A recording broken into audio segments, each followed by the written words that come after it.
नुआप निर्वाचन पूर्व एसएसआर ने मुख्य निर्वाचन अधिकारी बैठक में जोगदेले राज्यर समस्त राजनैतिक दलर प्रतिनिधि। निर्वाचन आयोग नुआपड़ा विधानसभा निर्वाचन मंडली में अनुष्ठित होगाकू जाउथिबा उपनिर्वाचन पर जनप्रतिनिधि आईन 1950 धारा 21 अनुजाई एक स्वतंत्र संक्षिप्त संशोधन तथा एसएसआर पर निर्देश देइछन्ति। स्वतंत्र संक्षिप्त संशोधन निमंते निर्धारित होईछि कार्यसूची प्रकाश पाइछि समन्वित चिठा भोटर तालिका। दाबी एवं आपत्ति दाखल करिवार अवधि सेप्टेम्बर 15 रु सेप्टेम्बर 19 जाए रही। दाबी एवं आपत्तिर समाधान पर अक्टोबर 7 सुधा समय रही। एथिसह चूड़ांत भोटर तालिका अक्टोबर 9 तारिख में प्रकाश पाइब। सेबडे बीजेपी परामर्श फाइनाल लिस्ट पर उपनिर्वाचन बेलू जो मैंने 18 वर्ष हो जाइथिबे सेमानंकु भोटर लिस्ट रे आड करा जाऊ। स्वच्छ भोटर तालिका पाई मध्य परामर्श देछि बीजेपी।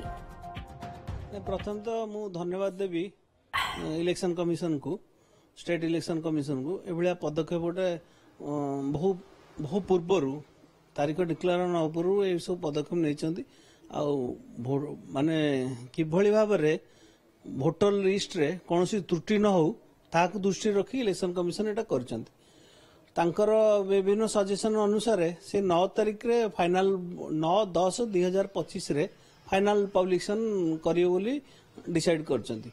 एसआईआर पई एई मासरे तार नोटिफिकेशन आसीपारे और अक्टोबर रे ता आरंभ हो।